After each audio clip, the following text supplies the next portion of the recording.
Hi hello enjoys ആണ് കേട്ടോ. അപ്പോൾ എല്ലാവർക്കും നല്ലൊരു ദിവസം ആശംസിക്കുന്നു. അപ്പോൾ ഇന്നത്തെ വീഡിയോയിലേക്ക് സ്വാഗതം. അപ്പോൾ ഇന്ന് വേറെ വീഡിയോ ഒന്നുമല്ല, നമ്മളിന്ന് രാവിലെ ഹോസ്പിറ്റൽ വരെ പോകണം. അപ്പോൾ ഇന്നലെ ഞാൻ ലൈവിലൊക്കെ പറഞ്ഞിട്ടില്ലായിരുന്നു, എനിക്ക് ഭയങ്കര പല്ലുവേദനയായിരുന്നു. രാത്രിയായപ്പോൾ പല്ലിനകത്തുനിന്ന് ഇങ്ങനെ ബ്ലഡ് വന്നുകൊണ്ടിരിക്കുന്നു. അപ്പോൾ ഒരു സൈഡ് മുഴുവൻ ഇങ്ങനെ വല്ലാണ്ടായിരിക്കണം. അപ്പോൾ നമ്മുടെ ഓപ്പറേഷൻ കഴിഞ്ഞ് കണ്ണിൻ്റെ നേരെയുള്ള പല്ലായതുകൊണ്ട് ഭയങ്കര വേദന, കണ്ണിനും വേദന, തലവേദന. അപ്പം അങ്ങനെ ആയതുകൊണ്ട് ഇന്നലെ ഒരു തരത്തിലാണ് 2 പാരസിറ്റമോളൊക്കെ കഴിച്ചിട്ടായിരുന്നു, വേദനയുടെ ഗുളികയില്ലായിരുന്നു. അപ്പോൾ രാവിലെ എന്നാൽ ഹോസ്പിറ്റലിൽ പോകാമെന്നൊക്കെ വിചാരിച്ച് എഴുന്നേറ്റാണ്. ഇതുവരെയും പോകാൻ പറ്റിയിട്ടില്ല, കാരണം ചെറുക്കനെ ഒന്ന് ഒരുക്കി ഇറക്കാൻ ഭയങ്കര പാടാണ്. അപ്പോൾ അത് കാരണം രാവിലെ ഇപ്പോൾ നട്ടുച്ചയായി, സമയം 12 മണിയായി. അപ്പോൾ ഇനിയിപ്പം പോയി പല്ലെടുക്കാൻ പറ്റുകയാണെങ്കിൽ എടുക്കണം, കാരണം അത് അങ്ങേ അറ്റത്തെ പല്ല, അതുകൊണ്ട് വലിയ പ്രയോജനമൊന്നുമില്ല, കാരണം ഇങ്ങനെ മോണ കീറി വന്നിരിക്കുന്ന പല്ല. അപ്പം അതുകൊണ്ട് അതൊന്ന് എടുക്കണം. അപ്പോൾ രാവിലെ ഒരുങ്ങിയിരിക്കുകയാണ് കേട്ടോ. അപ്പോൾ കാണാം. രാവിലെ ഒരുങ്ങി നിൽക്കാൻ കേട്ടോ. ഒരു വെക്കർ പാൻറ്റും ഒക്കെ എടുത്തിട്ട് ജീൻസേ ഇടുള്ളൂ, എവിടെ പോയാലും ജീൻസ് മാത്രമേ ഇടുള്ളൂ. ജീൻസ് മാത്രം ഇട്ടിട്ട് വീട്ടിൽ വരുന്ന പാടെ ജീൻസ് ഊരിക്കളഞ്ഞിട്ട് തുണിയില്ലാതെ നടക്കും. അതാണ് എൻ്റെ കുട്ടാപ്പിയുടെ പരിപാടി. അപ്പം കുട്ടാപ്പി ഇതേണ്ട നടക്കുന്നുണ്ട്, ഇതില്ല എവിടെയോ പോയി. അപ്പോൾ അന്ന് ഒരുക്കി ഇറക്കാൻ വലിയ പാടാണ്. ഈ കല്യാണ പെണ്ണുങ്ങളൊക്കെ ഒരുക്കി ഇറക്കുന്ന പോലെ ഒന്നും അവന് പറ്റൂല. അപ്പൊ നമ്മള് 12K ആയി കേട്ടോ. 12K ആയിട്ടുണ്ട്. ഇപ്പൊ എന്നെ സപ്പോർട്ട് ചെയ്ത, സബ്സ്ക്രൈബ് ചെയ്ത എന്റെ എല്ലാ കൂടപ്പുറപ്പുകൾക്കും ഒരുപാട് നന്ദി. വാച്ചിങ് കേട്ടോ. അമ്മയ്ക്ക് സമയം നോക്കണം ഇടയ്ക്ക്. വാച്ച് സമയം എത്രയായി? വാച്ച് കണ്ട, കുട്ടാപ്പിയുടെ വാച്ച് കണ്ട. ഹായ്, എന്തോ കച്ചി കെട്ടിത്തരാം. 7:31 വാ, കെട്ടിത്തരാം. അമ്മയ്ക്ക് കെട്ടിത്തരുവോ? അമ്മയുടെ കയ്യിൽ കെട്ടിത്താ. അമ്മയ്ക്ക് വാച്ച് കെട്ടിത്താ. അമ്മയ്ക്ക് കെട്ടിത്താടാ. അയ്യോ, ഇങ്ങനെയൊക്കെയാണ് കാര്യങ്ങൾ. മറ്റേന്ന് വെച്ച് കഴിഞ്ഞാൽ നമ്മള് റോഡിലോട്ട് കയറിയാൽ മതിയായിരുന്നു. ഇതിപ്പം ഉള്ളേറിയ ആയതുണ്ടല്ലോ, വഴിയൊക്കെ ഇത്രയും മോശമാണ്. അപ്പോൾ ഓട്ടോയൊക്കെ താഴെ റോഡിലേ വരത്തുള്ളൂ. ഞാൻ നോക്കി നടന്നില്ലെങ്കിൽ ഞാൻ കുഴിക്കാത്തുമ്പോ. അപ്പം അതുകൊണ്ട് ഉച്ചേൻ തിന്ന് ഉപ്പും തിന്ന് പോവാണ്.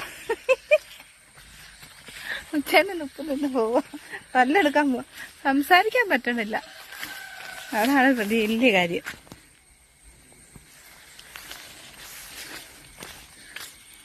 ഈ ജനതയിൽ പാതി വഴി തേടുന്നു, ചുരുമഴയിൽ നല്ല രസമല്ല ഇത്. കല്ലമ്പുളയാന്ന് തോന്നുന്നു. കല്ലമ്പുള ഉണ്ട്, ഇല്ലിയുണ്ട്. ഇതാണ് നമ്മളങ്ങോട്ടേക്കുള്ള വഴി, അതാണ് വീട്. ബാക്കി ഇനി ആശുപത്രി ചെന്നിട്ട് പല്ലൊക്കെ എടുത്തു കഴിഞ്ഞാൽ മിണ്ടാനൊന്നും പറ്റൂലല്ലോ. എനിക്കാണ് വായ അടച്ചു വെക്കുന്ന കാര്യം ഭയങ്കര ബുദ്ധിമുട്ടാണ്. അപ്പം അത് കാരണം പല്ലൊക്കെ എടുത്ത് ഇത് കാണാം.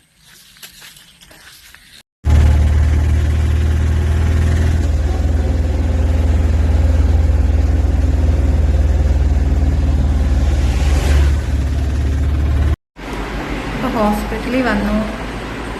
നീരുള്ളത് കൊണ്ടും പഴുപ്പുള്ളത് കൊണ്ടും പല്ലെടുക്കാൻ പറ്റത്തില്ല. 2 ദിവസം മെഡിസിൻ എടുത്തിട്ട് തിങ്കളാഴ്ച പല്ലെടുക്കാൻ പറഞ്ഞു. മരയ്ക്കാൻ പാടായിരിക്കും, ഇഞ്ചക്ഷൻ എടുക്കുമ്പോൾ മരവിക്കത്തില്ലെന്നവർ. അതുകൊണ്ട് ഞാനിങ്ങനെ വെയിറ്റ് ചെയ്യുന്നു. മരുന്ന് വാങ്ങിക്കാനുണ്ട്. നല്ല വേദനയാണ്.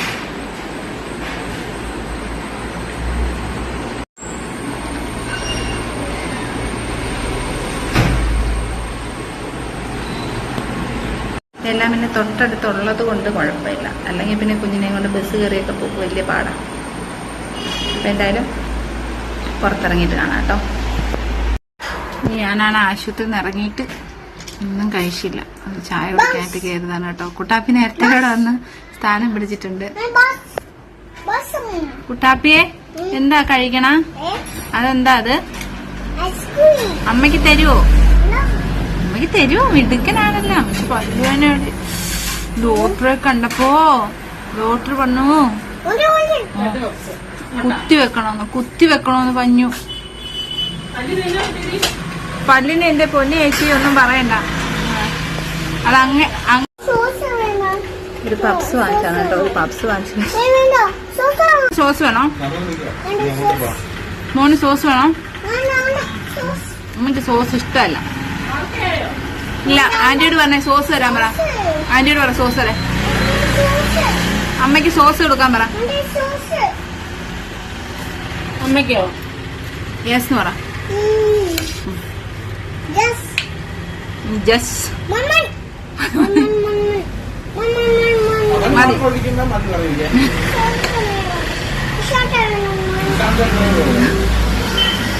അതാ നീത്യ.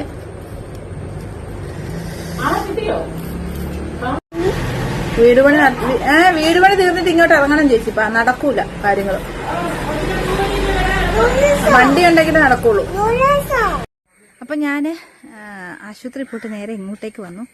കാരണം നമ്മുടെ തൊട്ട് താഴെയായിട്ട് ഉമ്മൻചാണ്ടി സാർ നേരത്തെ വെച്ചു കൊടുത്ത വീടുകളിൽ ഒരെണ്ണത്തിന്റെ പാലുകാച്ചിലാണ്. അപ്പോൾ നമ്മളിവിടെ വീടും കാര്യങ്ങളൊക്കെ വൃത്തിയാക്കാനായിട്ട് അവർ നമ്മളെ വിളിച്ചിട്ടുണ്ടായിരുന്നു. അപ്പം ഈ പറമ്പൊക്കെ വൃത്തിയാക്കാനായിട്ട് അപ്പോൾ വരണമായിരുന്നു. അപ്പം അങ്ങനെ വിളിച്ചുകൊണ്ട് ഞാൻ ഇങ്ങോട്ട് വന്നാണ്. പല്ലുവേദന വെച്ചുകൊണ്ടാണ് ഇങ്ങോട്ട് വന്നത് കേട്ടോ. അപ്പോൾ ഈ കുട്ടാപ്പി ഇതേൻ്റെ ഫൗണ്ടേഷനകത്തേക്കാണ്. നമ്മുടെ വീടിൻ്റെ പണികളൊക്കെ ഇങ്ങനെ ആയിട്ടുണ്ട്.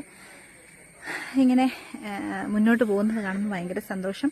ദൈവം അനുവദിച്ച് തിങ്കളാഴ്ച കട്ടില വെക്കാമെന്നാണ് നമ്മളോട് കോൺട്രാക്ട് പറഞ്ഞിട്ടുള്ളത്. എനിക്ക് ദൈവം തന്ന ഏറ്റവും, അതായത് എനിക്ക് തന്നതൊക്കെ, ദൈവം എനിക്ക് തന്നതൊക്കെ ഏറ്റവും നല്ല ആളുകളെ തന്നെയാണ് കേട്ടോ. അതുകൊണ്ട് എനിക്ക് എൻ്റെ ചെയ്യുന്ന കോൺട്രാക്റ്റ് ആണെങ്കിലും ഇവിടെ വർക്ക് ചെയ്യുന്ന ആൾക്കാരാണെങ്കിലും ഒക്കെ ഭായിമാരാണെങ്കിലും ഒക്കെ നല്ല മനുഷ്യരാണ് കേട്ടോ. പിന്നെ കിണറിൻ്റെ പണിയൊക്കെ, ഇവിടെ വെള്ളം കിട്ടുന്ന സ്ഥലമാണ്. അപ്പോൾ ഇവിടെയൊക്കെ ആയിട്ടാണ് കിണർ വെട്ടാൻ പ്ലാൻ ചെയ്യുന്നത്. അപ്പോൾ അതൊക്കെ ഭംഗിയായിട്ട് നടക്കണം. നിങ്ങളുടെ എൻജോയ്സിന് വേണ്ടിയിട്ട് പ്രാർത്ഥിക്കണം. കണ്ടില്ലേ, വീടിൻ്റെ ഫൗണ്ടേഷൻ്റെ പണികൾ മണ്ണെടുത്തിട്ടുകൊണ്ടിരിക്കുന്നു. ഇതിനകത്ത് മണ്ണ് തികയത്തില്ല, എന്നാലും ചുറ്റടുത്തു നിന്നൊക്കെ അവരെടുത്തുകൊണ്ടിരിക്കുന്നവരൊക്കെ നന്നായിട്ട് നമ്മളിവിടെ വരെ വന്ന് കാര്യങ്ങളൊക്കെ പറഞ്ഞു കൊടുത്താൽ മതി. അവരതൊക്കെ കറക്റ്റായിട്ട് ചെയ്തോളും. പിന്നെ ഒരുപാട് ഞാൻ പറഞ്ഞില്ലേ, ഒരുപാട് ഈ ചിരിക്കുന്ന എൻജോയ്സിനപ്പുറത്തേക്ക് ഒരുപാട് വിഷമങ്ങളുള്ള എൻജോയ്സാണ്. കാരണം കഴിഞ്ഞ ഒരു 2 മാസമൊക്കെ ആയിട്ട് വാടക കൊടുക്കാതെ ഞാൻ ഒരുപാട് ബുദ്ധിമുട്ടിയിട്ടുണ്ടായിരുന്നു. അപ്പോൾ ഇറങ്ങിപ്പോണം, പോലീസ് സ്റ്റേഷനിൽ കേസാവും, പോലീസുകാർ വരും, അല്ലെങ്കിൽ വാടക കൊടുത്തില്ലെങ്കിൽ പ്രശ്നമാവും എന്നൊക്കെ പറഞ്ഞാൽ എൻ്റെ മോനെയും കെട്ടിപ്പിടിച്ച് വാവിട്ട് നിലവിളിച്ച് എന്ത് ചെയ്യണമെന്നറിയാതെ നിലവിളിച്ചൊരു എൻജോയ്സ് ഉണ്ട്. അതിൽ നിന്നൊക്കെ എൻ്റെ ദൈവം എന്നെ മാറ്റി 2026 എനിക്ക് ഏറ്റവും അനുഗ്രഹമായിട്ട് ദൈവം എനിക്ക് തന്നു. എനിക്കൊരു കുഞ്ഞു കൂട്, വലിയ സ്വപ്നങ്ങളോ വലിയ ആഡംബരങ്ങളോ അങ്ങനെയൊന്നും ഞാൻ ആഗ്രഹിച്ചിട്ടില്ല. എൻ്റെ ഒരു കുഞ്ഞു കൂടാണ് ഈ ഒരുങ്ങുന്നത്. സന്തോഷവും സമാധാനത്തോടെ ജീവിക്കണം എന്ന് ആഗ്രഹമുണ്ട് എനിക്ക്. അപ്പോൾ ഒരുപാട് കരഞ്ഞ ഒരു അവസ്ഥയുണ്ടായിരുന്നു. അവസ്ഥയിൽ നിന്നും എല്ലാവരോടും കടം വാങ്ങിച്ച് അങ്ങനെയൊക്കെ മുന്നോട്ട് പോയൊരു എൻജോയ്സാണ് ഞാൻ. അപ്പോൾ അവിടെ നിന്നൊക്കെ എനിക്ക് ഈ ഒരു മാറ്റം പറ്റി. ഒരു ചെറിയ വീടാണെങ്കിലും സന്തോഷത്തോട് വാടക കൊടുക്കാതെ എൻ്റെ കുഞ്ഞുങ്ങളെയും കൊണ്ട് അടച്ചുറപ്പുള്ളൊരു വീട്ടിൽ കിടക്കണം എന്നൊരു ആഗ്രഹം ഉണ്ടായിരുന്നു. അപ്പോൾ അതാണ് ഈ ഒരുങ്ങിക്കൊണ്ടിരിക്കുന്നത്. നിങ്ങളുടെ എല്ലാവരുടെയും പ്രാർത്ഥന ഉണ്ടാവണം. നിങ്ങളുടെ എൻജോയ്സിനെ അനുഗ്രഹിക്കണം. കുട്ടാപ്പി ഹായ് പറഞ്ഞേ. ഹായ് വേണ്ട, ഇവിടെ മണ്ണെടുത്തിട്ടുണ്ട് അതിനകത്തെ. പൊന്നിൻ്റെ വീടാണേ കേട്ടോ, ഇത് പൊന്നൂട്ടൻ്റെ വീടാണ് കേട്ടോ. അപ്പോൾ എല്ലാവരുടെയും പ്രാർത്ഥനയെ ചോദിക്കുന്നു. നിങ്ങളുടെ ഒരിക്കലും ഒരു അഹങ്കരിക്കാതെ ഇതിന് പിന്നിൽ, അതായത് എൻ്റെ ഈ വീട് ഉയരുമ്പോൾ അതിന് പിന്നിൽ ഒരുപാട് പേരെന്നെ ഹെൽപ്പ് ചെയ്തിട്ടുണ്ട്. ആരെയും ഞാൻ മറന്നു പോകത്തില്ല. ഒരിക്കലും ഒരു അഹങ്കാരം ഇല്ലാതെ എല്ലാവരെയും ഞാൻ ഓർക്കുന്നുണ്ട്. എൻ്റെ തന്നെയല്ല, എൻ്റെ തന്നെ കഴിവല്ല, ഇതിന് പുറകിൽ ഒരുപാട് എന്നെ സഹായിച്ച കാര്യങ്ങളുണ്ട്. എല്ലാവരെയും ഓർക്കുന്നു. അപ്പോൾ ഇതാണ് എൻ്റെ വീഡിയോ.